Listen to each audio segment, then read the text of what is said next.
Tara, turuan ko kayo kung paano gawin to. Isang clip lang to. So, una, play, tapos lakad-lakad ka lang dyan, oh. Lakad-lakad lang, parang wala lang. Tapos, sunod, ano. Tapos, so, punta tayo sa, huwag mo na kalimutan yung aspect ratio 9:16. Tapos, i-check, tapos, mahanap muna tayo dito ng i-freeze natin. Isang lakad lang, dito, pwede na, freeze natin. Click lang, hanapin natin yung freeze, ayun, back, tapos, ibaba natin yan, click lang, tapos, hanapin ang overlay, back, pagbaba, click natin,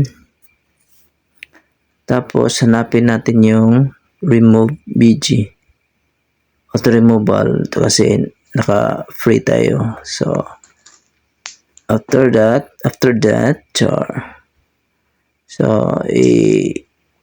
i-drag natin yan sa unahan. Tapos, maghanap naman tayo ng pangalawang i-freeze.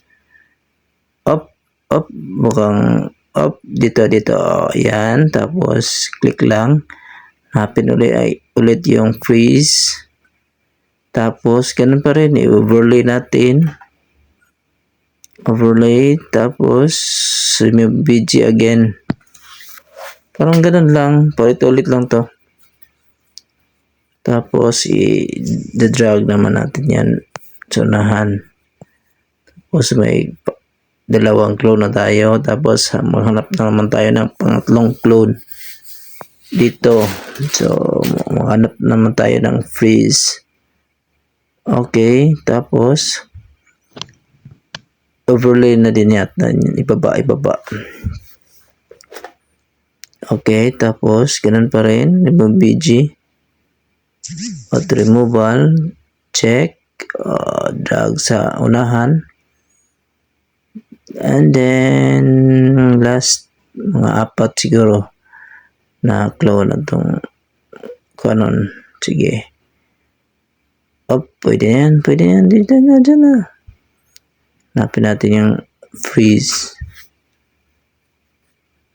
Saan yung freeze? Dara. Freeze. Okay, nara. Then, overlay natin, baba. Drag natin. Long press lang. And, ipantay yung naka-split. Remove BG. Then, drag. Pabante. So, adjust lang natin. Ipantay natin sa unahan. Saka yung pangalawa.